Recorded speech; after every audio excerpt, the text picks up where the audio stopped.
नमस्कार, मैं आलोक कुमार एक बार फिर से आप लोगों के सामने।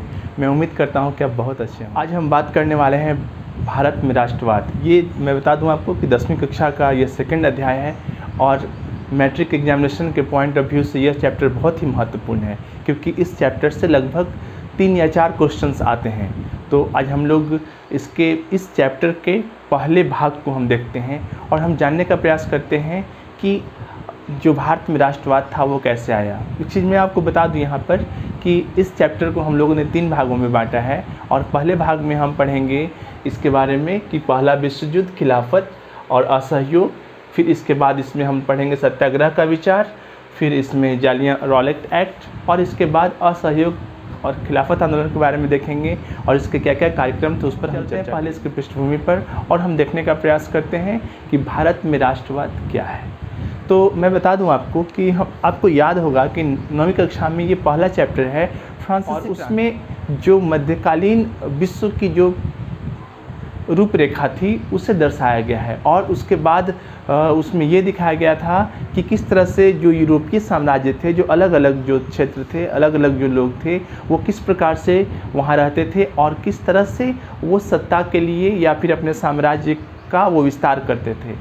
और इन्हीं सब का ये परिणाम हुआ कि धीरे धीरे वहाँ पर राष्ट्रभक्ति की भावना या राष्ट्रवाद की उपज हुई। तो खैर हम लोग उसके डिटेल्स में नहीं जाएंगे, हम लोग सिर्फ ये जानने का प्रयास करते हैं कि फ्रांसीसी क्रांति, जिसका जो मूल नारा था स्वतंत्रता, समानता और बंधुत्व, उसी नारे को लेकर के, उसी की विचारधारा को लेकर के कैसे वो आगे बढ़ता है और धीरे धीरे करके वो एक राष्ट्र के रूप में परिणत होता है। तो इसके बाद हम देखेंगे कि भारत में जो उपनिवेश जो स्थापित किया गया था, अर्थ होता है कि किसी शक्तिशाली राष्ट्र के द्वारा जब किसी कमज़ोर राष्ट्र का पर एकाधिकार स्थापित किया जाता है या फिर उसका आर्थिक दोहन किया जाता है, तब उस परिस्थिति में उसे उपनिवेश कहते हैं। और इसी तरह से भारत जो था वो किसका उपनिवेश था? भारत था उपनिवेश इंग्लैंड का। और इंग्लैंड क्या कर रहा था कि धीरे धीरे, यहाँ पे आपको पता होगा कि ईस्ट इंडिया कंपनी के द्वारा किस तरह से भारत में आती है 1600 ईस्वी में और धीरे धीरे यहाँ पर राजनीतिक अधिकार प्राप्त करती है। तो हम लोगों ने इन सारी चीज़ों को 8वीं कक्षा में देखा था कि भारत में किस तरह से ईस्ट इंडिया कंपनी आई और किस तरह से 1857 का विद्रोह हुआ और उसके बाद किस तरह से भारत में 1857 से विद्रोह के बाद 1885 ईस्वी में कांग्रेस की स्थापना हुई और धीरे धीरे करके जो आंदोलन था वो आगे बढ़ने लगा। तो अब हम चलते हैं, देखते हैं हम लोग कि 1920 के दशक में भारत में राष्ट्रवाद का जो विकास है वो किस प्रकार से हुआ। और हमारा टॉपिक पहला विश्व युद्ध, खिलाफत और असहयोग। तो पहला विश्व युद्ध, जब हम जानते हैं कि जो प्रथम विश्व युद्ध था वो कहीं ना कहीं उपनिवेश का ही एक परिणाम था। उपनिवेश, मैंने अभी जिक्र किया आप लोगों को, उपनिवेश का परिणाम इसलिए था क्योंकि जो यूरोपीय देश थे, जब औद्योगिक क्रांति हुई तो यूरोपीय देश थे जो अलग अलग वैसे देशों में उन्होंने अपने आप को स्थापित किया जहां पर उन्हें कच्चे माल मिल सकते थे और इसकी इतनी अधिक होड़ होने लगी कि वो प्रथम विश्व युद्ध के स्तर तक पहुंच गया। और प्रथम विश्व युद्ध जिसमें बहुत सारे लोग भाग लिए, बहुत सारे जान माल की हानि हुई और उससे भारत भी अछूता नहीं था। तो प्रथम विश्व युद्ध के समय भारत में राष्ट्रवाद का विकास कैसे हुआ, ये क्वेश्चन भी एग्जामिनेशन में आता है। क्वेश्चन इस तरह से होता है कि भारत में राष्ट्रवाद के विकास किस प्रकार से हुआ या प्रथम विश्व युद्ध के दौरान भारत में राष्ट्रवाद का विकास कैसे हुआ। तो उस क्वेश्चन का आंसर भी हम लोग को इसमें मिल जाएगा। तो मैं पहले आपको बता दूं कि 28 जुलाई 1914 ईस्वी को प्रथम विश्व युद्ध आरंभ हुआ था और समाप्त कब हुआ था? 11 नवंबर 1918 ईस्वी को। प्रथम विश्व युद्ध जो हो रहा था वो 2 यहाँ पर गुट थे, एक का नाम था धुरी राष्ट्र और दूसरा का नाम था मित्र राष्ट्र। तो एक जो गुट था उसका हेड कौन था? ब्रिटेन। और जो दूसरा गुट था उसका हेड था जर्मनी। ये दोनों जो गुट थे आपस में लड़ रहे थे, जिन्हें मित्र और धुरी राष्ट्र कहते हैं। अंततः ब्रिटेन जिस गुट का नायक था या उसके कह सकते हैं कि उसका हेड था, उसकी 1918 ईस्वी में जीत होती है। तो ये विश्व युद्ध, प्रथम विश्व युद्ध इंग्लैंड और मित्र राष्ट्र के द्वारा जीत लिया जाता है। परंतु हम यहाँ अब देखते हैं कि 14 ईस्वी से लेकर के 1918 ईस्वी के बीच में भारत में आखिर वो कौन सी ऐसी गतिविधियां रहीं जिसके कारण से भारत जो है में लोगों में असंतोष या राष्ट्रवाद की भावना बढ़ने लगी। तो चलते हैं हम व्हाइट बोर्ड पर और देखते हैं। सबसे पहले क्या हुआ कि महंगाई में वृद्धि हुई। अब यहाँ महंगाई में वृद्धि होने का कारण क्या था? स्वाभाविक सा बात है कि जब अगर किसी भी देश के साथ युद्ध होगा तो युद्ध के लिए जो होताई है उसमें युद्ध लड़ने के लिए पैसे की ज़रूरत होती है, और वो पैसा कहाँ से आता? तो पैसे वो कहीं ना कहीं किसी दूसरे खर्च को कम करके नए चीज़ों में लगाना था। तो इससे स्वाभाविक था कि वो महंगाई बढ़ेगी ही बढ़ेगी। तो भारत में भी महंगाई क्या था? वो तेज़ी से बढ़ रही। महंगाई बढ़ाने के बाद भी ब्रिटिश सरकार अपने युद्ध के खर्चे को पूरा नहीं कर पा रही थी। इसी कारण से उसने जो भारतीयों पे थे वो अलग अलग तरह के टैक्स लगाने लगे, जैसे आयकर, ठीक है, इसके बाद सीमा शुल्क। तो इस तरह से वो महंगाई में वृद्धि के अलावा जब इस तरह से टैक्स लगाए जा रहे थे तो जाहिर सी बात है कि यहाँ के लोगों में आक्रोश उत्पन्न होगा। इसके अलावा एक बहुत ही महत्वपूर्ण चीज़ था कि क्या था कि जो भारतीय युवा थे, खासकर किसान जो ग्रामीण क्षेत्रों में रहते थे, उन्हें जबरन सैनिक बना करके उन्हें भेजा जाता था युद्ध में लड़ने के लिए, जबकि उनकी कोई इच्छा नहीं थी कि वो युद्ध में लड़ें, लेकिन उन्हें ज़बरदस्ती भेजा जा रहा था, जिससे जो ग्रामीण लोग थे वहाँ के लोगों में भयंकर आक्रोश उत्पन्न हो रहा था, जो कहीं ना कहीं राष्ट्रवाद की भावना को भी बढ़ा रहा था। इसके अतिरिक्त एक दुर्भाग्यपूर्ण घटना थी कि 1918 से 1919 और 1919 से 1920 के बीच में देश के दक्षिण भारत में और मध्य प्रांत में एक भयंकर अकाल पड़ा था, और अकाल पड़ने के कारण वहाँ पे बहुत अधिक फसलों का नुकसान हुआ था। और ऐसे नुकसान में जो ब्रिटिश सरकार थी वो भारतीय किसानों पर कोई भी राहत नहीं कर रही थी, जो कहीं ना कहीं एक बहुत बड़ा असंतोष का कारण बना। उसके अलावा एक फ्लू नामक बीमारी थी जो बहुत तेज़ी से फैल रही थी और जिसमें बहुत सारे लोग मारे गए। मैं बता दूं आपको कि 1921 की जो जनगणना हो रही थी उस जनगणना से यह पता चलता है कि लगभग 130 लाख से अधिक लोगों की जो है इसमें मृत्यु हो गई थी। तो ये सारी घटनाएं देश में हो रही थी और ब्रिटिश सरकार जो है अपने युद्ध में वो मगन थी, या भारतीय लोगों के साथ वो कोई भी न्याय या राहत के कार्य नहीं कर रही थी, जो कहीं ना कहीं बहुत बड़ा असंतोष था। टॉपिक के दूसरे चरण में चलते हैं, सत्याग्रह का विचार। सत्याग्रह का विचार मैं आपको बता दूं कि महात्मा गांधी, जिन्हें हम राष्ट्रपिता कहते हैं, उनके द्वारा यह विचार लाया गया था। और ये बात कब की है? बात 1915 ईस्वी की है। महात्मा गांधी का भारतीय राष्ट्रीय आंदोलन में जो प्रादुर्भाव हुआ था 1915 ईस्वी में हुआ था। ठीक उसके पहले महात्मा गांधी दक्षिण अफ्रीका में थे। आपको तो पता ही है कि वो पेशे से एक बैरिस्टर थे और वे श्वेत और अश्वेत लोगों के बीच में जो वैमनस्य था दक्षिण अफ्रीका में, उसका वो केस लड़ रहे थे। और वहाँ पर जाकर उन्होंने जो सामाजिक विषमता थी उससे वो लड़ने के लिए उन्होंने क्या किया? उन्होंने सत्याग्रह का प्रयोग किया। अब यहाँ पे बात है कि सत्याग्रह होता क्या है? तो सत्याग्रह, जैसा कि इसके अगर हम संधि विच्छेद करें तो सत्य के लिए आग्रह, मतलब अगर कोई चीज़ सत्य है तो उससे आपको डरने की तनिक भी आवश्यकता नहीं है, और उसके लिए निवेदन करना, आग्रह करना ही सत्याग्रह कहलाता है। यहाँ पर उनका एक विचार था कि सत्य ही आत्मा का आधार होता है। सत्य ही आत्मा का आधार होता है कहने का अभिप्राय यह है कि अगर किसी भी व्यक्ति के पास सत्य है या वो अपने सत्य के लिए लड़ रहा है तो फिर उसे किसी भी व्यक्ति से, किसी भी शक्ति से लड़ने में कोई भी हिचक नहीं होती। 1915 ईस्वी में भारत में उनका आगमन होता है, किनका? महात्मा गांधी का। और आने के बाद वो भारत के विभिन्न क्षेत्रों का भ्रमण करते हैं और उसी क्रम में वो 2-3 ऐसे क्षेत्रों में जाते हैं जहाँ पर आंदोलन हो रहे थे। तो उसी क्रम में सबसे पहले वो 17 ईस्वी में चंपारण बिहार का एक डिस्ट्रिक्ट है जहाँ पर एक व्यवस्था थी जिसे बगान व्यवस्था कहा जाता था। मैं बता दूं कि बगान व्यवस्था का अभिप्राय ये होता था कि अगर कुछ मजदूर लोग अगर वो जाते थे बगान में खेती करने के लिए तो वो बाहर एक बड़ा सा गेट होता था जिसमें उनको बंद कर दिया था, यानी कि वो आजीवन उसी में वो काम करते थे और काम करने के बदले उन्हें कुछ पैसा भी नहीं दिया जाता था। तो यह एक क्रूर व्यवस्था थी जो अमानवीय भी थी। जब इसके बारे में महात्मा गांधी को पता चला या वहाँ के स्थानीय लोगों ने इसके बारे में बताया तो वो उस आंदोलन में भाग लेने के लिए वो चंपारण पहुँचे, जहाँ उन्हें इसमें सफलता भी प्राप्त हुई। और ठीक इसी क्रम में वो 1917 ईस्वी में खेड़ा किसान आंदोलन में गए। खेड़ा में जो किसान थे वो अपने जायज़ मांगों के लिए वो विरोध कर रहे थे अंग्रेज़ों से, और उसमें भी उन्हें सफलता मिलती है।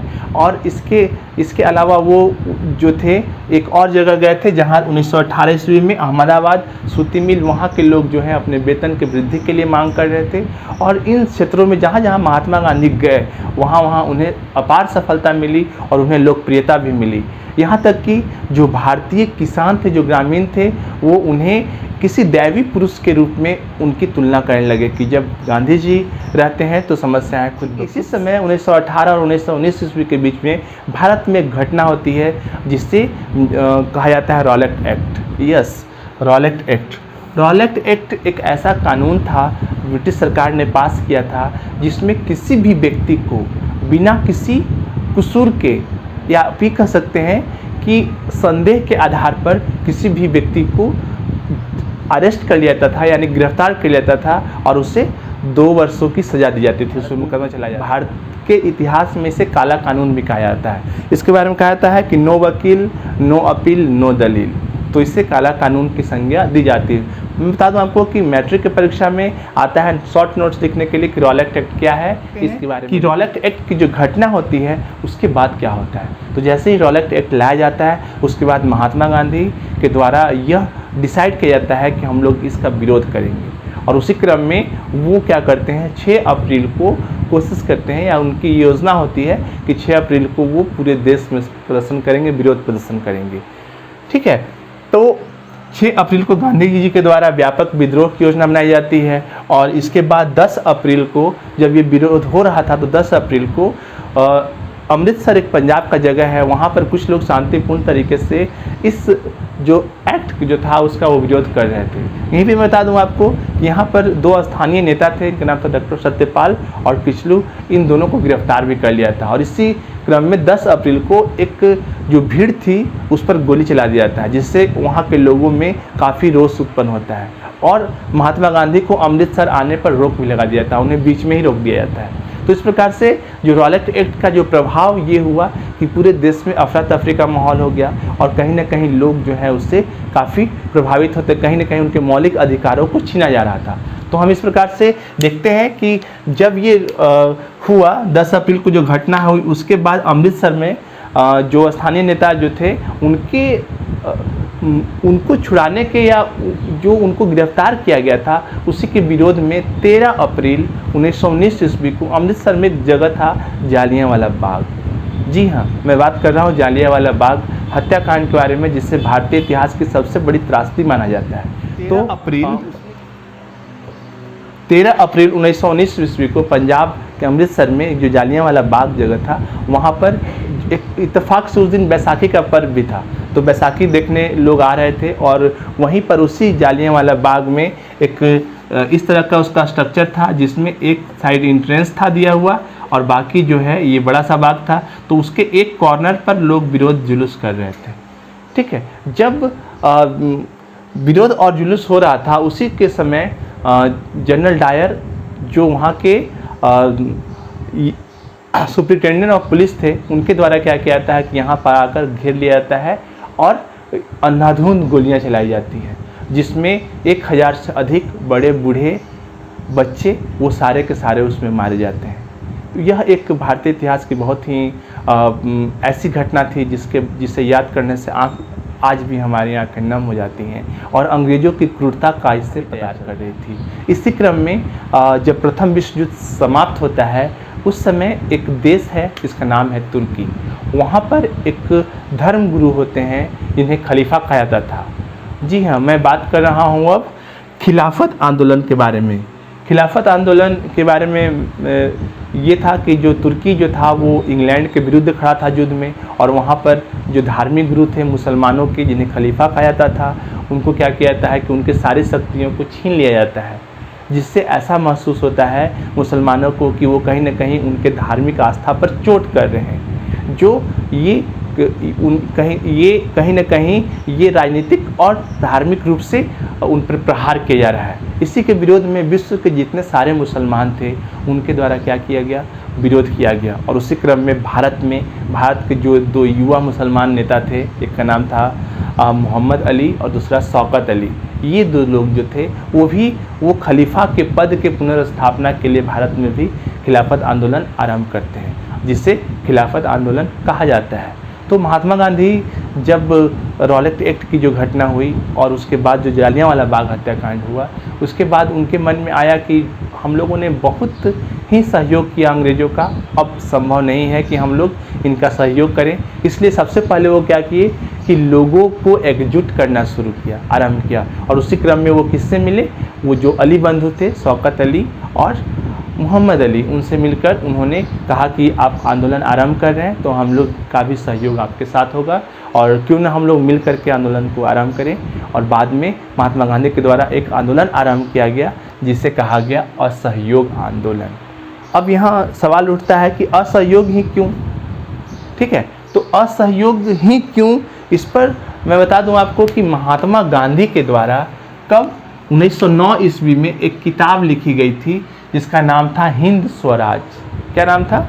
हिंद स्वराज। इस किताब में उन्होंने इस बात का स्पष्ट रूप से जिक्र किया था कि अगर भारत में ब्रिटिश सरकार है तो वो भारतीय लोगों के सहयोग के कारण ही यहाँ पर है।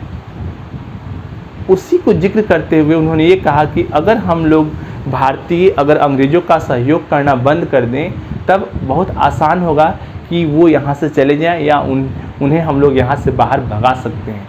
और इसी थॉट के साथ या इसी प्रेरणा के साथ महात्मा गांधी ने क्या किया, असहयोग आंदोलन आरंभ करने की रूपरेखा तैयार की। उसी क्रम में उन्होंने स्वराज की मांग की। यहाँ पर स्वराज का अर्थ जो उस परिदृश्य में था वो पूर्ण स्वतंत्रता से था, ठीक है। तो वहाँ पर उन्होंने कहा कि नहीं, अब हम लोग सहयोग नहीं करेंगे और हम लोग क्या करेंगे, असहयोग करेंगे और अंग्रेज़ों को यहाँ से बाहर जाने के बारे में उन्हें सोचना होगा। और उन्होंने एक प्लानिंग की थी कि अगर हम 1 वर्ष तक भी इस आंदोलन को चला लें तो 1 वर्ष में हम लोग पूर्ण स्वतंत्रता या पूर्ण स्वराज प्राप्त कर लेंगे। खैर, इसी क्रम में उन्होंने आंदोलन के जो स्वरूप को रखा वो क्या स्वरूप था? स्वरूप 2 प्रकार का था। एक पहली जो नीति स्वरूप की होगी वो बहिष्कार की होगी। बहिष्कार का मतलब सारे चीज़ों का बहिष्कार। बहिष्कार का मतलब सरकारी जो पदवी थी उसका बहिष्कार, सरकारी नौकरियों का बहिष्कार, सरकारी विद्यालयों का बहिष्कार, सरकारी कर्मियों का बहिष्कार, ठीक है। और दूसरा अवज्ञा। अवज्ञा मतलब सविनय रूप से आज्ञा का पालन नहीं करना, यानी कि सरकार के द्वारा कोई भी आज्ञा दी जाएगा उसका हम पालन नहीं करेंगे। तो ये प्रमुख 2 स्वरूप बनाए गए थे और इसी स्वरूप के बाद 1 अगस्त 1920 ईस्वी को असहयोग आंदोलन आरंभ करने का आधिकारिक रूप से घोषणा महात्मा गांधी के द्वारा किया गया। अब इस एग्जामिनेशन में जो एग्ज़ाम होता है, आप देखेंगे क्वेश्चन बैंक जैक बोर्ड के द्वारा, उसमें अक्सर आता है क्वेश्चन कि असहयोग आंदोलन के क्या कार्यक्रम थे। उसमें पहला चीज़ था कि सरकारी उपाधियों और अवैतनिक पदों का त्याग करेंगे। यानी कि मैंने अभी जिक्र किया था कि सरकारी उपाधि, जैसे किसी को नवाब की उपाधि दी गई थी, किसी को नाइटहुड की उपाधि दी गई थी, ठीक है। तो ये सब जो उपाधियाँ सरकार के द्वारा दी गई थी, किसी को सर की उपाधि दी गई थी, तो उन उपाधियों का वो त्याग करेंगे कि मुझे आपकी उपाधि की ज़रूरत नहीं है। दूसरी ओर जो अवैतनिक पद होंगे उन पदों को भी वो त्याग करेंगे। दूसरा उनका था कार्यक्रम कि सरकारी जो भी स्कूल और कॉलेज होंगे उन सबों का त्याग होगा, यानी कि उसमें कोई भी स्टूडेंट पढ़ने नहीं जाएगा, न टीचर जाएंगे, है ना। तो इस प्रकार से वो था कि सरकारी स्कूल और कॉलेज को पूरी तरह से उसका बहिष्कार हम लोग कर देंगे। तीसरा कि सरकारी अदालतों का भी त्याग करेंगे। कोई भी केस जो है अब हम लोग अदालत में नहीं लेके जाएंगे, हम लोग उसका निपटारा कहाँ करेंगे, पंचायत स्तर पे करेंगे और पंचायती व्यवस्था को हम लोग मजबूत करेंगे। ये उनके कार्यक्रम में शामिल था। इसके अलावा जो विदेशी वस्तुएं हैं और वस्त्र हैं उनका हम त्याग करेंगे, ठीक है। और उसके अलावा जो स्वदेशी वस्तुओं को हम अपनाएंगे, ये कार्यक्रमों में सबसे प्रमुख था। और उसके अतिरिक्त सरकारी कार्यक्रम कोई भी होगा उस कार्यक्रम में कोई भी व्यक्ति शामिल नहीं होगा, न उसमें जाएगा।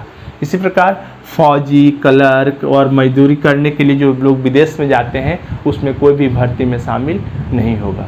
तो हम आज के वीडियो में हम लोगों ने देखा कि महात्मा गांधी की एंट्री कैसे हुई राष्ट्रवाद में, भारत के राजनीति में, फिर रॉलेट एक्ट कैसे बना, रॉलेट एक्ट का क्या प्रभाव पड़ा, जालियांवाला बाग हत्याकांड, खिलाफत आंदोलन और असहयोग आंदोलन कैसे स्टार्ट हुआ, इससे क्या कार्यक्रम थे। हम अगली कक्षा में देखेंगे इसके जो कार्यक्रम थे उसके क्या क्या प्रभाव हुए, क्या स्वरूप हुआ, और इसके बाद सविनय अवज्ञा आंदोलन जिसके अंतर्गत हम लोग दांडी मार्च, साइमन कमीशन और पुना पैक्ट के बारे में जानेंगे और किस प्रकार से हम लोग सामूहिक एकता आरंभ हुआ।